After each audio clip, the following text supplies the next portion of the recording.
உங்ககிட்ட ஒருத்தர் வந்து ரூ. 1,00,000 கடன் கேட்குறாரு அப்படின்னா, அவருக்கு குடுக்கலாம், குடுக்க வேணாங்கிற முடிவு நீங்க எத வச்சு எடுப்பீங்க? ரெ 2 விஷயங்கள பேஸ் பண்ணி இருக்கும். ஒண்ணு வந்து உங்களுடைய லைஃப் ஓன் எக்ஸ்பீரியன்ஸஸ வச்சு எடுப்பீங்க. இன்னொன்னு மத்தவங்க லைஃப்ல வந்து பார்த்து அப்சர்வ் பண்ண விஷயங்கள வச்சு நீங்க எடுப்பீங்க. ஸோ உங்களோட நம்பிக்கைகள ஷேப் பண்றதே லைஃப் எக்ஸ்பீரியன்ஸஸ் தான். அண்ட் அதுலேருந்து அந்த முடிவு எடுக்குது.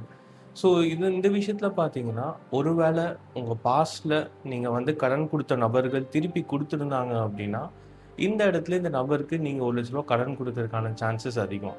இல்ல பாஸ்ட்ல நீங்க கடன் குடுத்த நபர்கள் யாருமே உங்களுக்கு திருப்பி குடுக்கல. இல்ல வந்து ரொம்ப அலைய விட்டு கடன திருப்பி குடுத்தாங்க அப்படின்னா, இந்த சிச்சுவேஷன்ல நீங்க இந்த நபருக்கு ரூ. 1,00,000 கடன் குடுக்கறது ரொம்ப யோசிப்பீங்க. இல்ல குடுக்காமயே போயிருவீங்க. ஸோ நம்மளுடைய நம்பிக்கைகள், நம்ம லைஃப் எக்ஸ்பீரியன்ஸஸ் அண்ட் மத்தவங்க லைஃப் நம்ம பார்த்து அப்சர்வ் பண்ண விஷயங்கள் இந்த 2 வச்சும் தான், இன்னைக்கு நம்ம என்ன முடிவு எடுக்கிறோம்? நம்ம லைஃப்ப எப்படி அப்ரோச் பண்றோம்? நம்ம உலகத்த மொத்தமா எப்படி பார்த்துட்டுருக்கோம் அப்படிங்கிற முடிவும் அதுலேருந்து தான் சார்ந்து வருது. ஸோ சில நம்பிக்கைகள் பார்த்தீங்கன்னா, நம்ம லைஃப்ப ரொம்ப ஹெல்ப்ஃபுல்லா லீட் பண்றதுக்கே ஹெல்ப் பண்ணும். நம்மளுடைய மென்டல் ஹெல்த்த பெட்டரா வச்சிருக்கும். அண்ட் நம்மளுடைய மத்த நம்பிக்கைகள், சில நம்பிக்கைகள் பார்த்தீங்கன்னா, நமக்குள்ள ஒரு டிஸ்டர்பன்ஸஸ கிரியேட் பண்ணிட்டே இருக்கும். நம்ம லைஃப்ப அடுத்த லெவலுக்கு போக விடாம ரொம்ப அஃபெக்ட் பண்ணிட்டே இருக்கிற விஷயமாவும் இருக்கும். ஏன் இது வந்து சில நம்பிக்கைகள் நமக்கு அஃபெக்ட் பண்ணும் அப்படின்னு நான் சொல்றேன்னா, இப்போ ஒரு எக்ஸாம்பிள் எடுத்துக்கோங்க. நீங்க வந்து அ ஒரு ஒரு பெர்சன் எடுத்துக்கலாம். ஸோ அந்த பெர்சன் வந்து ஒரு ரிலேஷன்ஷிப்ல இருக்காங்க. ஒரு 4 இயர்ஸ், 5 இயர்ஸ் கமிட்டடா இருக்காங்க அந்த ரிலேஷன்ஷிப்ல. பட் திடீர்னு அவங்க பார்ட்னர் வந்து சீட் பண்றாங்க அப்படிங்கிறனால பிரேக்கப் ஆகுது அப்படின்னா, அவரு கொஞ்ச நாள் கழிச்சு இன்னொரு ரிலேஷன்ஷிப் போக ஆசை இருந்தாலும், பாஸ்ட் ரிலேஷன்ஷிப்ல ஒரு பெர்சன் சீட் பண்ணிட்டாங்க. ஸோ இன்னொரு ரிலேஷன்ஷிப் போறதுக்கும் அந்த தாட் அண்ட் அந்த பிலீஃப் கிரியேட் ஆன அந்த பிலீஃப் வந்து அவர அடுத்த ஸ்டெப் போக விடாம ரொம்ப தடுத்துட்டே இருக்கும். என்னதான் அவருக்கு ஆசை இருந்தாலும், இன்னொரு ரிலேஷன்ஷிப் போணும், மேரேஜ் லைஃப்குள்ள போணும் அப்படின்னு இருந்தாலும், பாஸ்ட் பழைய பிலீஃப் அந்த லேர்னிங்க சரி பண்ணிக்காம இருந்தாங்கன்னா, நம்ம இன்னொரு லைஃப் கிரியேட் பண்றதுக்கு அது ஒரு தடங்கலாவே இருந்துட்டு இருக்கும். சைக்காலஜில இத வந்து காக்னிட்டிவ் டிஸ்டார்ஷன்ஸ்ன்னு சொல்லுவாங்க. ஸோ இந்த மாரி பல விதமான டிஸ்டார்ஷன்ஸ் நம்ம லைஃப்குள்ள ஒவ்வொருத்தருமே ஒவ்வொரு ஸ்டேஜ் ஆஃப் லைஃப்ல நம்ம கிரியேட் பண்ணி வச்சிருப்போம். ஸோ அதெல்லாம் வந்து நம்ம ரீவிசிட் பண்ணி சரி பண்ணிக்கிட்டால் ஒழிய, நம்ம லைஃப்ப நெக்ஸ்ட் ஸ்டெப் எடுத்துட்டு போறதுக்கும், அண்ட் நம்ம மென்டல் ஹெல்த்த பெட்டரா வச்சுக்கிறதுக்கும் ரொம்ப ஹெல்ப்ஃபுல்லா இருக்கும். இந்த வீடியோல சைக்காலஜில சொல்லப்படுற அந்த 10, 15 விதமான சில டிஸ்டார்ஷன்ஸ் பத்தி தான் நம்ம இந்த வீடியோல டீட்டெயிலா பார்க்க போறோம். ஸோ ப்ராபப்ளி ஒரு பென் அண்ட் பேப்பர எடுத்து வச்சுக்கோங்க. இல்ல ஃபோன்லயே ஏதாவது நோட் பண்ண முடியும்னா நோட் பண்ணி வச்சுக்கோங்க. ஏன்னா, நான் சொல்ற ஒவ்வொரு விஷயமும் நீங்க உங்க லைஃபோட பொருத்தி பார்த்தீங்கன்னா, எப்படி இருக்கு அப்படிங்கிறத நீங்க தெளிவா புரிஞ்சுக்கலாம். என்னுடைய பேர் யூஜின். நான் ஒரு கவுன்சிலிங் சைக்காலஜிஸ்ட். உங்களுக்கு கவுன்சிலிங் அண்ட் தெரப்பி ரிலேட்டடா ஹெல்ப் வேணும், மென்டல் ஹெல்த் பெட்டரா வச்சுக்கணும் அப்படின்னு தோணுச்சுன்னா, டிஸ்கிரிப்ஷன்ல வாட்ஸ்அப் நம்பருக்கு ரீச் அவுட் பண்ணுங்க.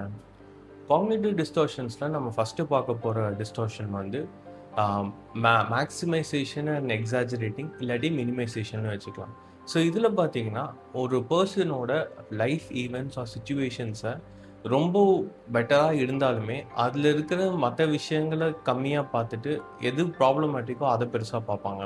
ஒரு எக்ஸாம்பிள் சொல்லணும்னா, ஒரு பெர்சன் வந்து ஒரு பெர்ஃபார்மன்ஸ் ரிவ்யூ நடத்துறாங்க. ஹைக் குடுக்க போறாங்க. அந்த மீட்டிங் மேனேஜர் கூட நடக்குது அப்படின்னா, அந்த மீட்டிங்ல அவர் பெர்ஃபார்மன்ஸ் நல்லா இருந்திருக்குன்னு சொன்னாலும், ரேட்டிங் நல்லா குடுத்திருந்தாலும், ஹைக் நல்லாவே குடுத்திருந்தாலும், அந்த மேனேஜர் வந்து சில கன்ஸ்ட்ரக்டிவ் ஃபீட்பேக் அந்த பெர்சனுக்கு குடுக்குறாங்க அப்படின்னா, அந்த பெர்சன் வந்து அந்த பெர்ஃபார்மன்ஸ் ரிவ்யூ, ரேட்டிங், ஹைக் இதெல்லாம் மறந்துட்டு, அந்த கன்ஸ்ட்ரக்டிவ் ஃபீட்பேக் குடுத்திருப்பாங்க. எதெல்லாம் ஏரியாஸ் ஆஃப் இம்ப்ரூவ்மெண்ட்ஸ் அப்படின்னு சொல்லிட்டு, அத ரொம்ப இம்பார்ட்டன்ட்டா பார்க்க ஆரம்பிச்சுருவாங்க. ஸோ இது வந்து எக்ஸாஜரேஷன் அண்ட் மினிமைசேஷன் டிஸ்டார்ஷன்னு சொல்லப்படும். ஸோ உங்க லைஃப்ல நீங்க பொருத்தி பாருங்க. எந்த ஏரியா ஆஃப் லைஃப்ல உங்களுக்கு இந்த விஷயங்கள் இருக்கு அப்படின்னு சொல்லிட்டு. அடுத்தது வந்து ஓவர் ஜெனரலைசேஷன். ஓவர் ஜெனரலைசேஷன்னா என்னன்னா, இப்போ வந்து லைஃப் ஈவென்ட்ஸ், லைஃப்ல நடந்த எக்ஸ்பீரியன்ஸஸ் ஒண்ணு தான் நடந்திருக்கும். அத வச்சு எல்லாமே இப்படிதான் அப்படின்னு சொல்லிட்டு நம்ம ஒரு கன்க்ளூஷனுக்கு வந்துருவோம்.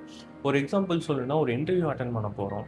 அந்த இன்டர்வியூல பெர்ஃபார்மன்ஸ் வந்து நம்ம கொஞ்சம் ஆக்வர்டா நடந்துருச்சு, ஆக்வர்டா ஃபீல் பண்றோம் அப்படின்னா, நீங்க ஆட்டோமேட்டிக்கா நம்ம பிலீஃப் எப்படி ஜெனரலைஸ் பண்ணோம்னா, இனிமேல் இன்டர்வியூ போனா நம்ம ஆக்வர்டா தான் பிஹேவ் பண்ணுவோம் அப்படின்னு சொல்லிட்டு, ஒரு காமனான கன்க்ளூஷன நம்ம டிரா பண்ணிருவோம். இத வந்து ஓவர் ஜெனரலைசேஷன்னு சொல்லுவாங்க. 3 வந்து மேஜிக்கல் திங்கிங். ஸோ இது வந்து எப்படின்னா, நம்மளுடைய எண்ணங்கள்னால ஒரு அன்ரிலேட்டட் லைஃப் ஈவென்ட்ஸ் நடக்குது அப்படின்னா, அதுக்கு நம்ம தான் காரணம்னு சொல்லிட்டு நம்மளே ரெஸ்பான்சிபிலிட்டி எடுத்துக்கிறது. ஒரு எக்ஸாம்பிள் சொல்லணும்னா, ஒரு பெர்சன் இருந்திருப்பாங்க. அவங்கள பத்தி ஒரு தப்பான எண்ணம், இவங்களுக்கு ஏதோ கெட்டது நடக்க போகுது அப்படின்னு நமக்கு தோணியிருக்கும். ஒரு 1 ஆர் 2 வீக்ஸ்க்கு அப்புறம் அவங்களுக்கு ஒரு சின்ன லாஸ் நடந்திருக்கலாம். ஃபினான்ஷியல் லாஸ் நடந்திருக்கலாம். ஜாப் போயிருக்கலாம். ஒரு சின்ன ஆக்சிடென்ட் நடந்திருக்கலாம். ஏதோ ஒரு ஒரு பேட் ஈவென்ட் அந்த பெர்சனுக்கு நடக்குது அப்படின்னா, நம்ம நெனச்சதுனால தான் அது நடந்திருக்கா அப்படின்னு சொல்லிட்டு, நம்மளே வந்து நம்ம ஸ்ட்ரெஸ் பண்ணிக்க ஆரம்பிச்சுருவோம். ஸோ இத வந்து மேஜிக்கல் திங்கிங் அப்படின்னு சொல்லுவாங்க. அடுத்தது வந்து பெர்சனலைசேஷன். அதாவது நம்ம கண்ட்ரோல் இல்லாத விஷயங்களுக்கு நம்ம பொறுப்பெடுத்துக்கிட்டு, அத பத்தி நம்ம ரொம்ப ஓவர் திங்க் பண்றது. ஒரு எக்ஸாம்பிள் சொல்லணும்னா, இப்ப வந்து உங்க அப்பா, அம்மா ஏதோ ஒரு ரீசனால அப்செட்டா இருக்காங்க அப்படின்னா, நான் ஒரு வேள அவங்களோட நெறைய டைம் ஸ்பெண்ட் பண்ணியிருந்தா அவங்க அப்செட்டா இருக்க மாட்டாங்கன்னு சொல்லிட்டு, நம்மளே காரணப்படுத்திக்கிறது. ஒருவேள அதுதான் ரீசனாவே இருந்தா, நம்ம நெனைக்கிறது தப்பு கிடையாது. பட் அவங்க அப்செட் ஆகுறதுக்கு வேற ஏதோ காரணம் கூட இருக்கலாம். ஸோ அந்த மாரி அன்ரிலேட்டடான விஷயத்துக்கு நம்மளே காரணப்படுத்திட்டு போய் போய் நம்மளே ஸ்ட்ரெஸ் பண்ணிக்கிறது தான் பெர்சனலைசேஷன்னு சொல்லுவாங்க. அடுத்து வந்து ஜம்பிங் டூ கன்க்ளூஷன்ஸ். எந்த ஒரு லெஸ் எவிடன்ஸும் இல்லாம, ஒரு ப்ரூஃப்மே இல்லாம, இல்ல கம்மியான ஒரு எவிடென்ட் இல்லாம, ஒரு கன்க்ளூஷன்க்குள்ள வருது. இந்த பெர்சன் இப்படிதான். இந்த பெர்சனோட டெமோகிராபிக்ஸ், அவங்க எ எந்த பேக்ரவுண்ட்லேருந்து வராங்க, அத வச்சு ஒரு ஒரு ப்ரீ ஜட்ஜ்மென்ட் வைக்கிறது. இல்ல வந்து ஒரு கிளாசிக்கான எக்ஸாம்பிள் என்னன்னா, எல்லா கம்பெனிலயுமே மேனேஜர்ஸ் ஒரே மாரி தான் இருப்பாங்க. ஆ ஒரு ஒரு கம்பெனில ஒரு மேனேஜரோட பேட் எக்ஸ்பீரியன்ஸ் இருந்துச்சுன்னா, எல்லா இடத்துலயும் அதே மாரி தான் இருப்பாங்கன்னு சொல்லிட்டு, ஒரு புது கம்பெனி போறப்பயும் அந்த பிலீஃப் சிஸ்டமே கேரி பண்ணிட்டு போறது. புது கம்பெனி போறப்போ அந்த மேனேஜர் எப்படி வேணா இருக்கலாம் இல்லையா?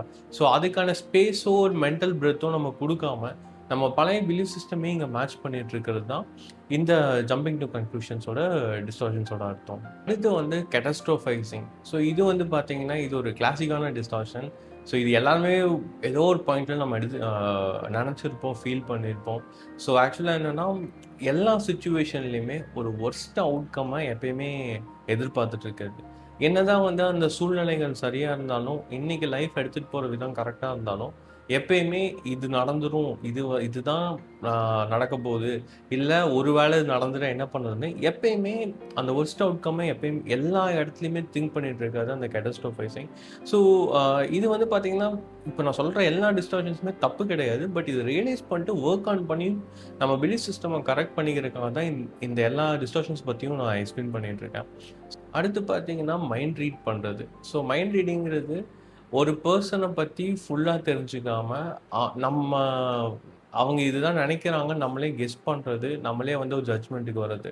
ஸோ வந்து இப்போ உங்க ஃப்ரெண்ட் இருக்காங்க அப்படின்னா, என் ஃப்ரெண்டுக்கு என்ன பிடிக்காது. ஸோ அதனால இன்னைக்கு வந்து அந்த ட்ரிப்க்கு என் கூட வரமாட்டாங்க அப்படின்னு சொல்லிட்டு, நம்மளே வந்து அவங்க மைண்ட ரீட் பண்ண ட்ரை பண்றது. அடுத்த விஷயம் பார்த்தீங்கன்னா, எமோஷனல் ரீசனிங். இது வந்து நம்ம ஃபீல் பண்ற எமோஷன்ஸ ஒரு ஃபேக்ட்டா நம்ம நம்புறது. ஆ ஒரு எக்ஸாம்பிளுக்கு வந்து என்ன சொல்லலாம்னா, இப்போ வந்து நான் பார்க்க நல்லா இல்ல. ஸோ, அதனால எனக்கு எந்த ரிலேஷன்ஷிப்பும் அமையாது அப்படின்னு சொல்லிட்டு நம்மளே வந்து ஒரு ஜட்ஜ்மென்ட்க்கு வர்றது. ஸோ, இது வந்து நம்ம ஃபீல் பண்ற எமோஷன்ஸ அத அப்படியே லைஃப்போட ரியாலிட்டில பொருத்தி, இது இப்படி தான் இருக்க போதும் அப்படின்னு சொல்லிட்டு நம்ம ஃபீல் பண்றது தான் இது. அடுத்து வந்து பார்த்தீங்கன்னா, ஃபார்ச்சூன் டெல்லிங். ஃபார்ச்சூன் டெல்லிங்னா இது வந்து அ ஸ்லைட்டா இன்ட்யூஷனோட கொஞ்சம் ஓவர்லேப் ஆகும். பட் இது வந்து என்னன்னா, எந்த ஒரு ப்ரூஃப் ஆர் எவிடன்ஸும் இல்லாம இது இப்படி தான் நடக்க போகுது அப்படின்னு வந்து ரொம்ப ஸ்ட்ராங்கா பிலீவ் பண்றது. ஒருவேள அது இன்ட்யூஷனோட ஓவர்லேப் ஆகுது, ஆகலனாலும் பட் சில பேர் பார்த்தீங்கன்னா, எல்லாத்துக்குமே அது சொல்லிட்டு இருப்பாங்க. ஒரு எக்ஸாம்பிள் பார்த்தீங்கன்னா, ஆம் இது வந்து ஒவ்வொரு டியூஸ்டேவும் எனக்கு வந்து கெட்ட விஷயம் நடக்கும் அப்படின்னு நம்ம ஜெனரலைஸ் பண்றதா இருக்கலாம். ஸோ இது எல்லாமே பார்த்தீங்கன்னா, இதுக்குள்ள தான் அடங்கும். அடுத்து வந்து டிஸ்குவாலிஃபையிங் த பாசிட்டிவ் திங்ஸ். ஸோ இது வந்து பார்த்தீங்கன்னா, கேட்டாஸ்ட்ரோஃபைசிங் முன்னாடி சொன்னேன் இல்லையா? அதோட ஸ்லைட்டா ஓவர்லேப் ஆகும். பட் கேட்டாஸ்ட்ரோஃபைசிங் வந்து இருக்கிறதுலயே வொர்ஸ்ட் அவுட்கமும் எப்பயுமே பார்க்கிறது. இது வந்து பாசிட்டிவ் திங்ஸ விட்டுட்டு அந்த சிச்சுவேஷனுக்கு நெகட்டிவா பார்க்கிறது. ஸோ வந்து நான் இப்ப நீங்க வந்து எல்லா விஷயத்துலயும் கரெக்ட்டா இருப்பீங்க. பட் உங்க பாசிட்டிவ்ஸ விட்டுட்டு, நீங்க எதுல லேக் ஆகுறீங்களோ, அதுல மட்டும் ஃபோக்கஸ் பண்ணிட்டு இருக்கிறது. எல்லா சிச்சுவேஷன்லயுமே நீங்க வந்து பாசிட்டிவ்ஸ விட்டுட்டு நெகட்டிவா பார்த்துட்டு இருப்பீங்க. ஸோ இதெல்லாம் தான் சைக்காலஜில இது போக நெறைய டிஸ்டார்ஷன் சைக்காலஜில இருக்கு. பட் நான் மேஜரா காமனா எல்லாருமே எக்ஸ்பீரியன்ஸ் பண்ற ஒரு டாப் மோஸ்ட் மட்டும் நான் இந்த வீடியோல ஹைலைட் பண்ண உங்களோட ஷேர் பண்ணணும்னு நான் ஃபீல் பண்ணேன். ஸோ இது எதுக்காக நான் இந்த வீடியோல மென்ஷன் பண்ணியிருக்கேன் அப்படின்னா, நம்மளோட பிலீஃப் சிஸ்டம் தான் நம்ம லைஃப்ப ஷேப் பண்ணிட்டு இருக்கு. இது வந்து ஒரு லென்ஸ் மாரின்னு வச்சுக்கோங்களேன். அந்த லென்ஸ் எடுத்து நம்ம எப்படி போடுறோமோ, அந்த மாரி தான் நம்ம இந்த உலகத்த பார்த்துட்டு இருக்கோம். ஸோ நம்மளுடைய லென்ஸ் கரெக்டாக இருக்குது, நம்ம கரெக்டாக அது ஷிஃப்ட் பண்ணிக்கிட்டோம், சேஞ்ச் பண்ணிக்கிட்டோம் அப்படின்னா இந்த உலகத்தை பார்க்குற விதமும் நமக்கு மாற ஆரம்பிச்சிடும். மெயினாக வந்து நீங்கள் எண்ணம் சார்ந்த பயிற்சிகள் என்னென்னமோ பண்ணிகிட்ருக்கலாம், இல்லை வந்து மென்டல் ஹெல்த்தை பெட்டராக வச்சுக்கணும்னு ஒரு தெரப்பியோ இல்லை சைக்காலஜிஸ்ட்கிட்டயோ பேசிகிட்டு இருக்கலாம். பட் எல்லாமே பார்த்துக்கோங்க, எண்ட் ஆஃப் த டே உங்கள் பிலீஃப் சிஸ்டம் கரெக்டாக சேஞ்ச் ஆகும்போது தான், ஏன்னா உங்கள் லைஃப் வந்து சேஞ்ச் ஆகும். பிகாஸ் லைஃப்பில் வந்து நல்லது கெட்டது இருக்குது, இந்த உலகத்தில் நல்லது கெட்டது இருக்குது. நமக்கு வேணுங்கிறதும் இந்த உலகத்தில் தான் இருக்குது, வேணாங்கிறதும் இந்த உலகத்தில் தான் இருக்குது. ஸோ நம்ம லென்ஸ் கரெக்டாக இருந்துச்சு அப்படின்னா நமக்கு வேணுங்கிற விஷயங்களை மட்டும் எடுத்துகிட்டு நம்ம லைஃப்பை பெட்டராக ப்ரோக்ரெசிவாக எடுத்துகிட்டு போக முடியும். ஸோ பிலீஃப் சிஸ்டமை கரெக்டாக வச்சுக்கோங்க. ஒரு சைக்காலஜிஸ்ட்கிட்டயோ தெரபிஸ்ட்கிட்டயோ இல்லை வந்து ஒரு ஒரு உங்களுக்கே சில ப்ராக்டிசஸ் தெரியணும், ஒரு மெடிடேஷனோ இல்லை வந்து ஸ்பிரிச்சுவல் ப்ராக்டிசஸ் தெரியும் அப்படின்னா ஏதோ ஒரு விஷயத்தை எடுத்து நீங்கள் ஃபாலோ பண்ணுங்கள்.